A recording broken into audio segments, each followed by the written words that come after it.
নমস্কার, আমার বাংলা সংবাদে আমি রাজু সেনগুপ্ত আপনাদের সবাইকে স্বাগত জানাচ্ছি। প্রথমে দেখে নেব আজকের সংবাদ শিরোনাম।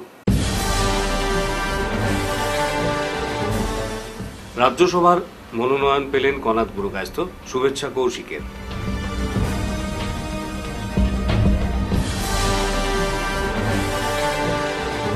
শান্তিপূর্ণভাবে ঈদ উল আজহা পালিত, নামাজে মানুষের ঢল শিলচরে।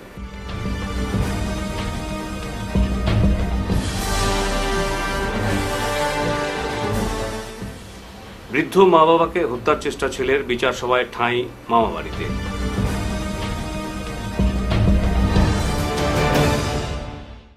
এবারে বিস্তারিত আমার বাংলা সংবাদ।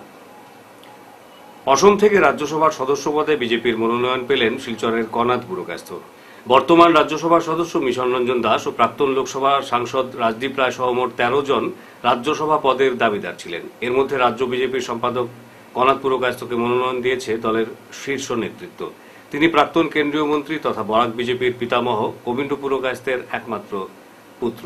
তাঁর এই টিকিট প্রাপ্তিতে অবিজেপি লোকদের মধ্যেও সন্তোষ দেখা যায়। এদিকে কনাদের মনোনয়ন পাওয়ায় তাঁকে অভিনন্দন ও শুভেচ্ছা জানিয়েছেন মন্ত্রী কৌশিক রায়।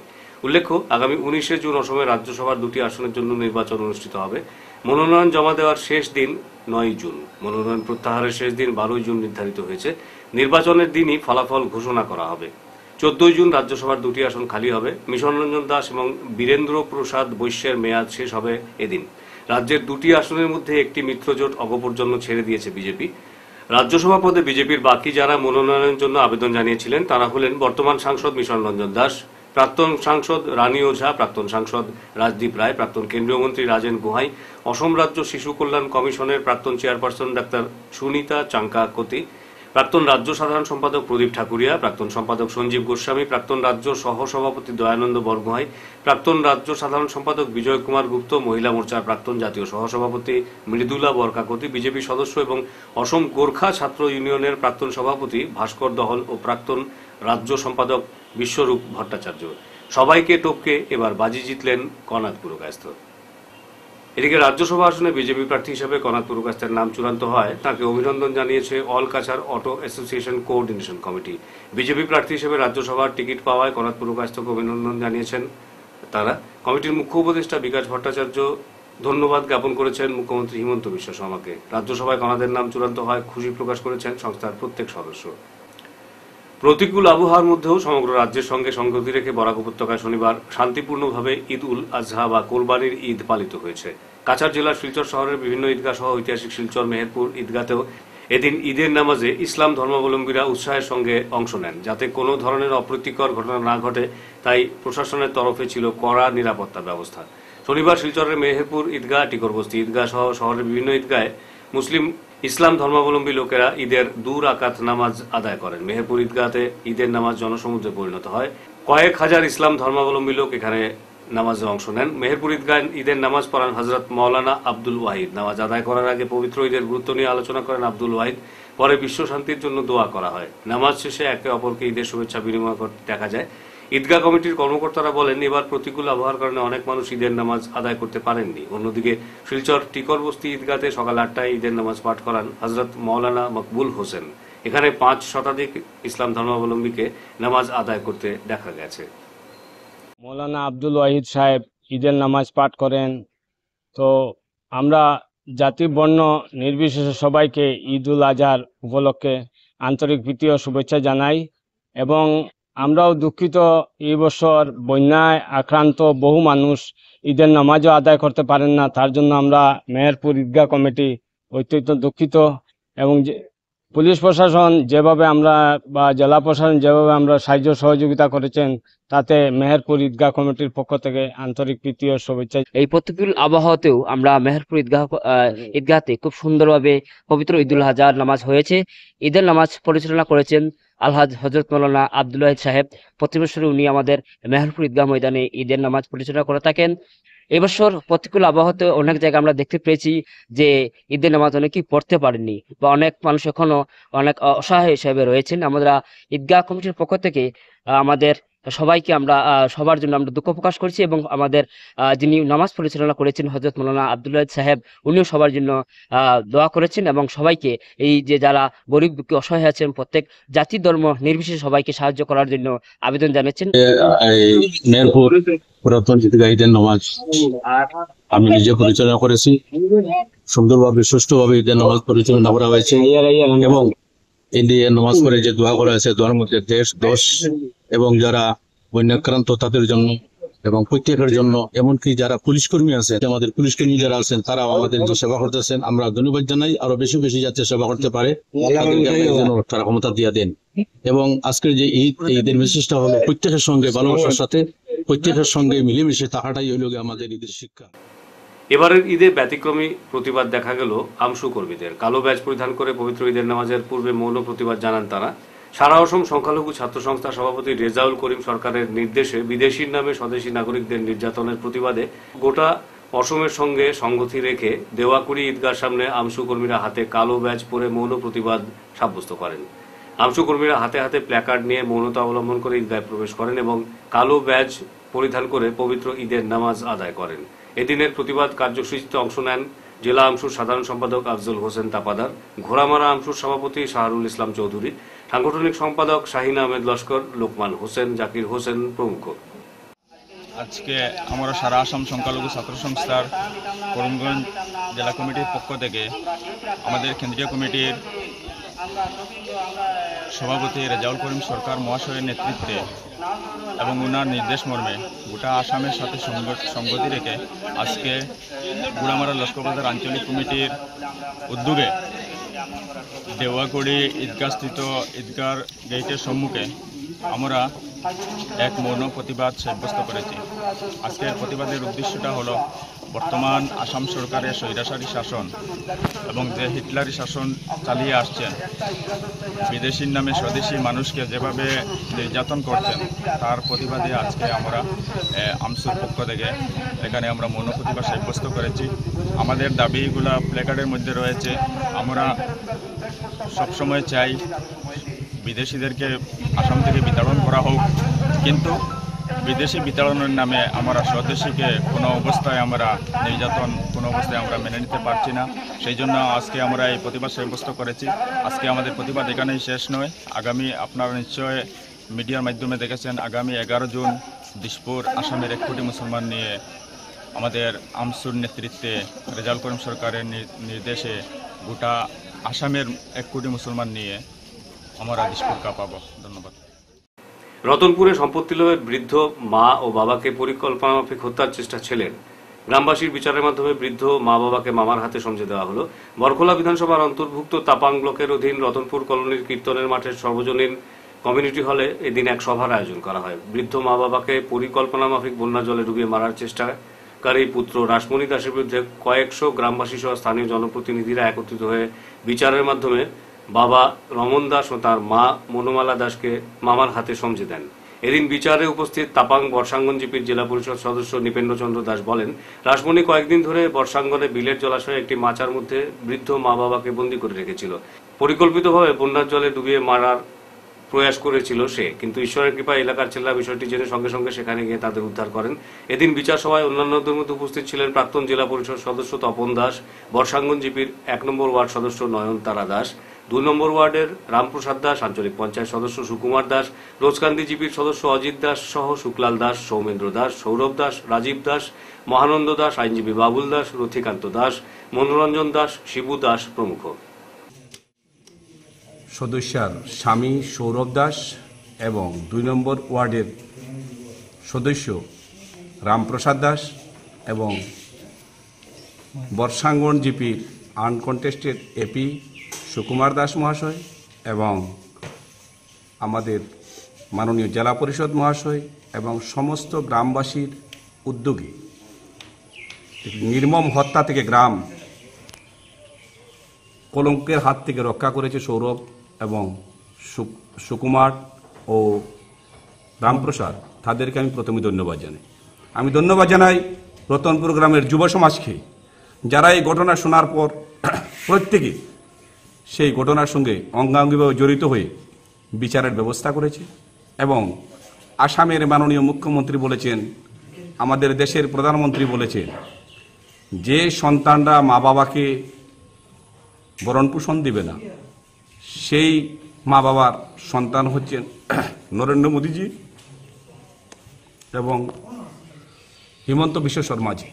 তাই ওনাদের স্মরণ করে আজকের গ্রামের যুব সমাজের সৎ ইচ্ছাকে ধন্যবাদ জানিয়ে আমাদের জেলা পরিষদ মহাশয় যে রায় দিয়েছেন, আমরা সেটা মাথা পেতে নিয়েছি এবং আমরা চাই আগামী দিনে আমাদের যুব সমাজ ঠিক সেইভাবে আরও ভালো ভালো কাজ করুক এবং মেম্বাররা যে উদ্যোগ নিয়েছে সেই উদ্যোগের জন্য ওদের আমি বারবার ধন্যবাদ জানাচ্ছি প্রতিজন গ্রামবাসীকে যে আমাদের রতনপুর গ্রামের সম্মান রক্ষা করেছেন এবং এই গ্রামে কোনোদিন এসব ঘটনা হয়নি।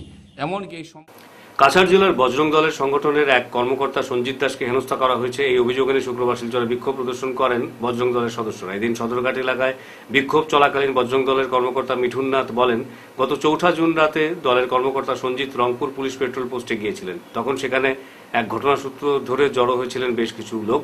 তারা সঞ্জিতকে দেখে তার ধর্ম নিয়ে গালিগালাজ করার পাশাপাশি নিগৃহীত করেন। তবে পুলিশের হস্তক্ষেপে সঞ্জিত সে যাত্রায় রক্ষা পান। মিঠুননাথ হুঁশিয়ারি দিয়ে বলেন, এ ধরনের ঘটনার পুনরাবৃত্তি ঘটলে বজরং দল মোটেই চুপ করে বসে থাকবে না। আমাদের একজন কার্যকর্তা সঞ্জিত, ও রংপুর থানাতে গেছিল একটি কাজে। তখন এখানের মধ্যে প্রায় 150 থেকে 200 লোক, ভিন্ন সম্প্রদায়ের লোক এখানে একত্রিত হয়ে ওকে আচানকভাবে হামলা করে। ও ব্যাপারগুলো বুঝতেই পারে না কি হয়েছে না হয়েছে। ও গেছে একটা কেসের কারণে। ও ভিড় থেকে প্রথম ভেবেছে যে ভিড় তো অন্য যে কোনো কাজে হতে পারে। যেই ওকে দেখলো ওরা থানার ভেতরে, তখন ওর উপর ওরা সবাই চক্রান্ত হয়েছে যে ও বজরং দলের কার্যকর্তা, ওকে মারো পিটো, ওর বাইক জ্বালিয়ে দাও, এরকম ধরনের থানার ভেতরে ওরা ওকে হ্যারাসমেন্ট করতে শুরু করেছে। তখন আমরা সঙ্গে সঙ্গে সদর থানা ওসি আসে এবং ওসি এসে ওখানের মধ্যে যে পরিস্থিতি হয়েছিল সেই পরিস্থিতিকে নিয়ন্ত্রণ করে এবং রাত্রে এসপি মহোদয় এসেছিল। আমাদের প্রশ্ন হলো যে যদি তাদের কোনো ধরনের কোনো ক্ষোভ থাকে তাহলে পুলিশ প্রশাসনকে বলতো। ওরা বজরং দলের কার্যকর্তা বলে ওকে হ্যারাসমেন্ট করবে, এটা কি মানে এটা আমাদের দেশের ভেতরে নয় না পাকিস্তান না বাংলাদেশ হয়েছে? যদি কেউ ভাবে এরকম ধরনের আমাদের সংগঠনের কার্যকর্তা বা কোনো হিন্দুকে হ্যারাসমেন্ট করে আমরা শান্তভাবে বসে থাকবো, সেটা কিন্তু কখনো হতে পারে না। শুধু আমরা আজকের দিনে আমরা চুপচাপ বসে আছি প্রশাসনের জন্য, এবং যেহেতু আগামীকাল ঈদ আছে, তো আমরা চাই না কোনো, আমরা হিন্দু ধর্ম সবসময় সবাইকে আমরা সম্মান করি, সব ধর্মকে সম্মান করি, সবের তেওহারকে সম্মান করি। তাই আমরা যেহেতু ঈদ আছে সেই জন্য আমরা কোনো ধরনের কোনো প্রতিবাদে মাঠে নামিনি। আমাদের অনেক কার্যকর্তারা বলেছিল যে প্রতিবাদে মাঠে নামার জন্যে, কিন্তু যেহেতু ঈদ উপলক্ষে আমরা শান্তি শৃঙ্খলা বজায় রাখার জন্য এসপি মহোদয় আমাদেরকে নিয়ে মিটিং করেছেন এবং বলেছেন যে সুন্দরভাবে যাতে ঈদটা যায়, এবং আমরাও চাই সুন্দরভাবে ঈদ যাক সবার খুশির সময়। এই জন্য আমরা কোনো ধরনের কোনো প্রতিবাদে নামিনি। তার মানে এটা নয় যে আমরা কোনো প্রতিবাদ করতে জানি না। শুধু ঈদের জন্য আমরা কোনো প্রতিবাদের রাস্তায় নামিনি। যদি নেক্সট ফার্দার যদি এরকম ধরনের আমাদের কোনো কার্যকর্তা বা কোনো হিন্দু সম্প্রদায়ের যদি কোনো মানুষের উপরে এরকম ধরনের আঘাত আনে, তাহলে কিন্তু আমরা তৎক্ষণাৎ আমরা প্রতিবাদের। নির্বাচন পরবর্তী সময়ে উদারপন্থ কংগ্রেসের নগ্নচিত্র ধীরে ধীরে বাইরে বেরিয়ে আসছে। অনেক জায়গায় প্রার্থীদের জোর করে দলীয় প্রার্থীর টিকিট হাতে ধরে নির্বাচনের সময় দেখা মেলেনি দলীয় নেতৃবৃন্দের। ফলে পঞ্চায়েত নির্বাচনে দলীয় প্রার্থীদের মুখ থুবড়ে পড়তে হয়েছে। বিশেষ করে বেশ কয়েকবারের বিধায়ক অজিত সিং, বর্তমান মণ্ডল সভাপতি বাপি নন্দীর অবহেলা আর নেতৃত্বের অভাবে বর্তমান সময়ে কংগ্রেস দল হাবুডুবু খাচ্ছে। নির্বাচন পরবর্তী সময়ে একে একে এই প্রমাণগুলি সামনে উঠে আসছে। অমরানগর আঞ্চলিক পঞ্চায়েত পদের কংগ্রেস দলের প্রার্থী রেলতক মুইমার সরাসরি এই অভিযোগ জানান। তার বক্তব্য, অজিত সিং, বাপি নন্দী বা জেলা নেতৃবৃন্দ তাকে যদি সাহায্য করতেন তাহলে তিনি মোটেই হারতেন না। तो बपी नंदी तो मैंने तो बहुत दुख हो गया। हम पार्टी में इसे बैठ के क्या फायदा है? तो सर का पास में गया, फोन किया, सर से बोला चिंता मत करो, जहाँ में आपका फील खराब है हमको बताओ, हम जाएगा डोर टू डोर बोल के हमको बहुत हेल्प किया। ये बार 2026 आपको किसने हेल्प किया? तपोज दास सर, उन्होंने बहुत हेल्प किया, फाइनेंशियली हेल्प किया, वर्क्स में भी हेल्प किया, लेकिन मेरा पार्टी कांग्रेस पार्टी से तो हमको हेल्प नहीं किया है। अजीत सिंह का सर में भी जोगाजोग किया, बपी नंदी का सर में भी। अजीत सिंह सर ने क्या बोला? अजीत सिंह सर ने तो बोला काम करो, सिर्फ काम करो, जब हम उसको बात करेगा तो सिर्फ काम करो। हेल्प नहीं करने से सिर्फ मेरे कैसे काम करेगा? मैं कैनवासिंग जाता, मेरा बाइक लेके जाता, मेरा हस्बैंड लेके जाता और मेरा नॉमिनी लेके जाता है। हेलो सिर्फ चार्जर से हम लोग को कैनवासिंग करता है। कोई ब्लॉक प्रेसिडेंट तो मेरा सर में कोई एक बार भी नहीं हुआ है। हम लोग एक बार भी मीटिंग कॉल करने नहीं सकता क्योंकि हमारे पीछे में कोई नहीं, तो हम लोग उनको कौन पार्टी में हम लोग उन जाएगा बोलने नहीं सकता है। कांग्रेस का ऊपर में बहुत दुख लग गया, मन खराब हो गया है। अगर वो लोग हेल्प किया तो हम जैसे भी जीतना था। आधार कार्ड बनने हम पार्टी होने से तो एक घर है तो मदद करने लगता है। हम तो कांग्रेस चिकन में खेला है, हम तो निर्दल का जैसे खेल दिया, तो कोई मेरे पीछे में नहीं है, सपोर्टर सिर्फ मेरे पास में है। तो हमको ऐसे हेल्प कर रहा होने से तो हम लोग कांग्रेस। আজ কনক সংঘ ক্লাবের উদ্যোগে বন্যাক্রান্ত শরণার্থীদের মধ্যে দুপুরবেলা অন্নভোজনের ব্যবস্থা করা হয়। এই অন্নভোজন শিলচর মহিলা কলেজ এবং নর্মাল স্কুলে প্রায় 5 শতাধিক বন্যা আক্রান্ত শরণার্থীদের মধ্যে পরিবেশন করা হয়। কনক সংঘ বন্যার সময় বিভিন্ন সেবামূলক কাজ করে থাকে, যেমন ব্লিচিং পাউডার, ফিনাইল, বন্যা আক্রান্ত মানুষদের উদ্ধার কার্য, চিকিৎসা শিবির ইত্যাদি। কনক সংঘ বন্যার সময় বিভিন্ন সেবামূলক কাজ করে থাকে, যেমন ব্লিচিং পাউডার বিতরণ, ফিনাইল বিতরণ, বন্যা আক্রান্ত মানুষদের উদ্ধার কার্য, চিকিৎসা শিবির আয়োজন ইত্যাদি। আজকের এই অনুষ্ঠানে উপস্থিত ছিলেন কনক সংঘ ক্লাবের সভাপতি মিহির দাস, সম্পাদক মিটন দত্ত, ক্লাবের উপদেষ্টা ধীরেন্দ্র চন্দ্র দাস, সুধাংশু দাস, ক্লাবের প্রাক্তন সভাপতি প্রদীপ কুমার দেব, ক্লাব সদস্য আশুতোষ পাল, পরিতোষ রায়, শরবিন্দু রায়, পিন্টু পাল, লিটন রায়, সুমিত নাথ, অপু রায় প্রমুখ। আমাদের অনুরোধ, কনক সংঘের পক্ষ থেকে যারা বানবাসী ক্ষতিগ্রস্ত হয়েছেন তাদেরকে যেন একটা শুভ দৃষ্টি যেন তাদের উপর থাকে, যাতে করে তাদের যে সাধারণ যে ক্ষতি, তাদের বিরাট ক্ষতি হয়েছে। তো আমরা কনক সংঘের পক্ষ থেকে বর্তমান সরকারকে আমরা অনুরোধ জানাচ্ছি যাতে করে তাদের বাড়িতে যাতে করে পৌঁছতে পারে, যাতে করে তাদের একটা যোগান হয়, যাতে করে সাধারণভাবে যাতে করে চলতে পারে। হ্যাঁ, এর জন্য আমরা অনুরোধ জানাই। আমরা আজকে পঞ্চম দিন প্রত্যেক জায়গায় কনকপুর বৃহত্তর এলাকা প্রত্যেক জায়গায় আমরা ডিডিটি পাউডার, ব্লিচিং পাউডার কালকে 300 জনকে আমরা দিয়েছি। এর আগের দিনও আমরা শুকনা খাবার দিয়েছি। আজকে আমরা এখানে এসেছি, আমাদের আরও যদি বানবাসী আমরা থাকে, আমাদের একটা ইচ্ছা আছে যাতে করে আমরা প্রত্যেকের এখানে যতটুকু পারি ক্ষুদ্র প্রয়াসে, কনক সংঘের ক্ষুদ্র প্রয়াস, আমরা মিডিয়াতে আসতে চাই না, কিন্তু আমরা চাই যাতে করে মানুষ যারা এখানে দুস্থ এবং গরিব মানুষ যারা আছে তারা প্রত্যেকে যেন তাদের সহানুভূতি, মানুষের জন্য যে কথাটি আমাদের ভূপেন হাজারিকা বলেছিলেন, গান গেয়েছিলেন, সেইভাবে যাতে আমরা মানুষ যাতে করে সাধারণভাবে যতটুকুই পারি, যার ভিতরে যতটুকু সাহায্য দেওয়ার ক্ষমতা আছে, আমরা আশা রাখছি সবের প্রতি আমাদের এই মেসেজটা। কাছাড় জেলার কাটিগড়ায় দুটি স্থানে গোমাংস কুরবানিকে কেন্দ্র করে উত্তেজনা, আটক 4। কুরবানির ঈদের দিনে কাটিগড়ার দামছড়া ও গোবিন্দনগর এই দুটি হিন্দু অধ্যুষিত এলাকায় ইসলাম ধর্মাবলম্বী মানুষের বাড়ির উঠোনে গোমাংস কেটে বিক্রির ঘটনাকে কেন্দ্র করে চাঞ্চল্যকর পরিস্থিতির সৃষ্টি হয়। সরকারি নির্দেশিকা অমান্য করে দামছড়া ও গোবিন্দনগর এলাকায় গোহত্যার ঘটনা। দামছড়া থেকে গ্রেফতার 4, গোবিন্দনগরের অভিযুক্তরা পলাতক। দুটি পৃথক এলাকায় সংঘটিত এই ঘটনায় উত্তেজনা ছড়িয়েছে হিন্দু অধ্যুষিত অঞ্চলে। প্রশাসনের কড়া নজরদারি ও দ্রুত পদক্ষেপে মামলা রুজু ও তদন্ত জারি। স্থানীয় হিন্দু সম্প্রদায়ের অভিযোগের ভিত্তিতে গুমরা পুলিশ অভিযান চালিয়ে ইতিমধ্যে 4 জনকে আটক করেছে। বর্তমানে পরিস্থিতি নিয়ন্ত্রণে রয়েছে এবং প্রশাসন ঘটনাটির সার্বিক তদন্ত অব্যাহত রেখেছে বলে জানিয়েছে পুলিশ। দামছড়া, কারাইনচরের এখানে দামছড়া, আরেকটা হইলো আমরা গোবিন্দনগর, গোবিন্দকুফাই এটা হয় এই দিগরখাল হাই স্কুল অপোজিট সাইডে। তারা ওপেন আমরা গৌমাতারে জব করার পরে আমরা কিছু ছেলেরা গেছে দেখছে, নিষেধ দেওয়ার পরেও তারা আবার জিনিসটা কন্টিনিউ করছে, যার কারণে আমরা থানার দায়স্থ হয়েছি। আমরা ওসি স্যারে জানাইছি, আমরা আইসি ম্যাডামরে জানাইছি। জানানোর পরে তারা অ্যাকশন লইছেন, সঙ্গে সঙ্গে জায়গা গেছেন। 3 জনরে অ্যারেস্ট করা হয়েছে দামছড়ার থেকে। আরও বাকি 3-4 জন আছে যারা গোবিন্দকুমার এখানে আছে, তারা পলাতক। তারা ধরার লেগে আমরা এখানে এফআইআর দিছি। আমরা পুলিশের বিশ্বাস আছে যে তারা যাতে পুলিশ প্রশাসনে যাতে ভালোভাবে অ্যাকশন লয় জিনিসটার, আর যাতে তারা অ্যারেস্ট করা হয়।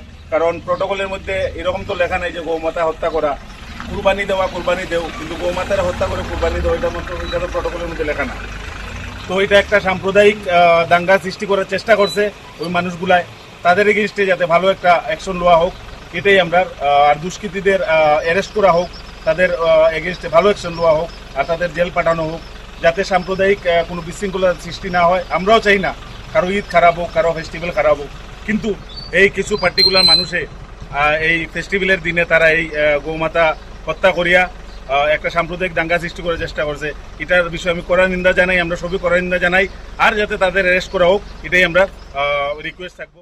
সাউথ হাইলাকান্দি অলৈছড়া ঈদগাহে বন্যার প্রতিকূল পরিস্থিতির মধ্যেও নামাজ আদায় করলেন ইসলাম ধর্মাবলম্বীরা। কিছুটা দেরিতে এদিন নামাজ শুরু হলেও সুন্দরভাবে পালন করা হয়েছে এবং আগামী দিনেও সুন্দরভাবে এসব অনুষ্ঠান পালিত হবে বলে আশা প্রকাশ করেছেন নামাজ আদায়কারীরা। এদিনের নামাজ পরিচালনা করেন স্থানীয় হারি হুজুর মজুমদার। এদিন নামাজ পরিচালনা করেছেন স্থানীয় হারি হুজুর মজুমদার। খুব সুন্দর ইনশাআল্লাহ নামাজ পরিচালনা হয়েছে। আর নামাজের সময় প্রতিকূল আবহাওয়ার কারণে ঠিক টাইমে নামাজ পড়া গেছে না, এতে গিয়ে সামান্য সময় লেট করা হয়েছে। লেট করিয়া মানুষ যারা আসলা এরা লিয়া সুন্দর মতো নামাজ আদায় হয়েছে, সুন্দর হয়েছে, সব শান্তি শৃঙ্খলা বজায় থাকছে, সব সুন্দর হয়েছে। আশা করি ভবিষ্যতে আমরা এটা আরো সুন্দর হইব বলে আমরা আশা রাখি। জেলা প্রশাসনের প্রচেষ্টায় কাছাড় জেলার ডিস্ট্রিক্ট রেজিস্ট্রার ম্যানেজমেন্ট অথরিটির আপদা মিত্রের কর্মকর্তারা শিলচরের বন্যা কবলিত এলাকায় খিচুড়ি বিতরণ করেন। রংপুর করাতিগ্রাম শিমুলতলা এলাকা ও আঙ্গারজুর এলাকার প্রায় 2500 বন্যাক্রান্তের মধ্যে বিতরণ করা হয় খিচুড়ি। গভর্নমেন্ট এখন থেকে ক্যাম্প ওরিয়েন্টেড হচ্ছে। যারা মানুষ এখানে স্ট্যাগনেন্ট হয়েছিলেন ওদেরকেও আমরা রিকোয়েস্ট করতে চাইছি যে আপনারা ক্যাম্পের ইয়েতে হবেন, আশ্রয় নেবেন। তখনই আপনারা এরকম কোনো বানপীড়িত অঞ্চলে আপনাদের সমস্যা হবে, আপনারা ক্যাম্পে আশ্রয় নেবেন। সরকারি যেগুলো তুলে ধরা হবে। তাছাড়াও এটি একটি ইনিশিয়েটিভ নতুন কাছাড় ডিস্ট্রিক্ট অ্যাডমিনিস্ট্রেশনের পক্ষ থেকে হট কুক মিল সার্ভ করা। সেটাতে আমরা চেষ্টা করি যে অ্যাটলিস্ট মানুষকে কিছু একটা নিজের ইয়ে দিয়ে বানিয়ে আমরা কিছু যাতে খাদ্য আমরা বিতরণ করতে পারি। ওদেরকে আজকে জানেন যে জল অনেকটা কমেছে, কিন্তু মানুষের ঘরে এখনও অবধি জল আছে, কারো ঘর পরিষ্কার করছেন, ওনারা রিটার্ন আবার ঘরে যাবেন, কিন্তু ওই সময় রান্না করাটা ওদের জন্য একটা ডিফিকাল্ট পার্ট হয়ে থাকে। তাই আমরা চেষ্টা করছি যে অ্যাটলিস্ট দুপুরে খাওয়াটা যদি এখান থেকে প্রোভাইড করা যায়, সো দ্যাট মানুষ সহজে মানে নিজের ঘরে আবার রিটার্ন যেতে পারে। কতজনের আমরা টোটাল 2500 মানুষের জন্য আজকে ব্যবস্থা করেছি। সেটা দুটা পার্টেই চলছে, দুদিক দিয়ে আমাদের চলছে, এবং যদি আমাদের এখানে যতটুকু প্রয়োজন হবে ততটুকু আমরা বিতরণ করবো। শেষ করার আগে বিশেষ আমার বাংলা সংবাদ আরও একবার। রাজ্যসভার মনোনয়ন পেলেন কনাথ বুড়োকায়স্থ, শুভেচ্ছা কৌশিকের।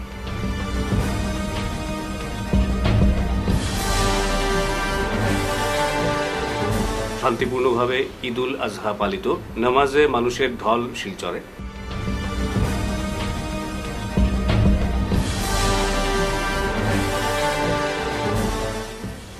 বৃদ্ধ মা বাবাকে হত্যার চেষ্টা ছেলের, বিচার সভায় ঠাঁই মামাবাড়িতে।